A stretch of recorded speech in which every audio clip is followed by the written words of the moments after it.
Hey, what's up you guys, it's Dorothy and welcome back to my channel. In today's video we're going to go into chapter 47 of I'm Glad My Mom Died. Not 47, 46, oh my goodness.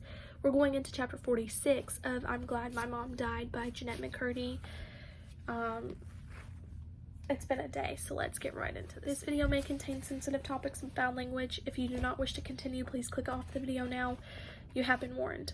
Chapter 46. Jeanette, will you sing Wind Beneath My Wings at my funeral? Mom and I are sitting at Panda Express on Cahuga Boulevard for Mom's birthday dinner.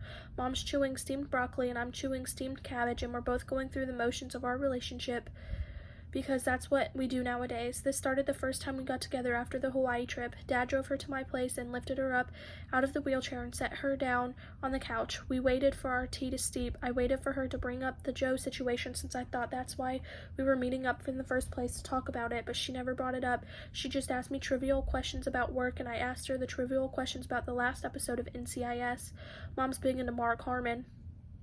When's she gonna bring it up? I wondered, and I kept wondering until before I knew it, our 2 hours together were over and Dad came back to pick her up to take her home.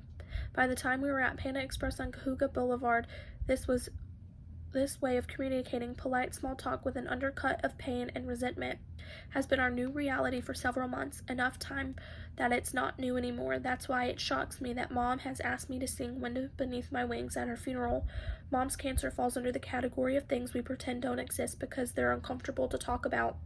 Mom's asking this question is a breach of our unspoken rule. I don't know how to process this or how to proceed. You've got to do it with emotion, though. You've got to believe your words. It won't work if you're only giving 50%. I haven't even agreed to sing it yet, and Mom's already giving me performance notes.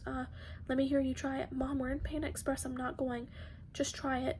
It must have been cold there in my shadow. Involuntary, my singing voice starts pouring out of my mouth.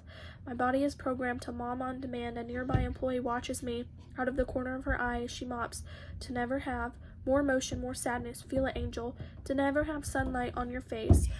A little heavy on the vibrato, but Mom's into this sort of thing. Good, stop. I don't want to burn you out. Your performance peaks early, so you got it. So are you gonna do it? I feel obligated. It's Mom's dying wish. The only problem is I don't think I have the range to sing it. I'm okay in the verses where I can use my lower register. But once the song hits the soaring chorus, it's way out of my range. Back at my place, Mom asked me to pull up the song on YouTube so I can practice along and give her a taste of what the final performance will be. I thought you didn't want to burn me out. Well, we're practicing so far ahead, hopefully, that it won't matter. Mom's pointed choice of words, or word rather, hits me hard. Hopefully I feel furious with her, then immediately guilty for feeling furious. I must be a terrible person to be able to feel fury at my mother while she's slowly dying. I throw the energy of my guilt into meeting Mom's wish. Maybe that'll clear my conscience. I pull up the song on YouTube in another tab with the lyrics, and then I begin. The verse is as expected, fine, but once I get to the did you ever part, it's confirmed out of my range. Well, it's because you didn't do any vocal warm-ups, Mom assures me. Do some vocal warm-ups and try again. I do 10 minutes of me blobs trying again, but then I try again and it's the same issue. I try one more time just to make sure it's out of my range. I finally admit. Don't say that, Mom says sharply. I'm sorry.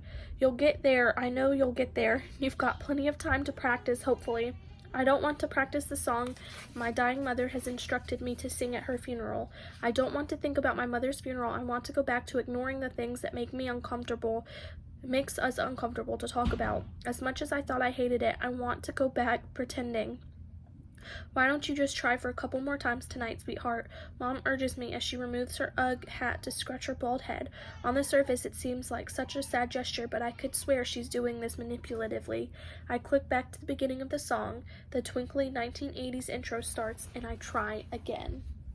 I'm so sorry for the distraction that was there. That was my 1-year-old niece at my door. She was trying to get in because right now I am her favorite person, but we'll get into that later. Anyways, that is the end of this chapter. I will see you guys in the next video. Bye!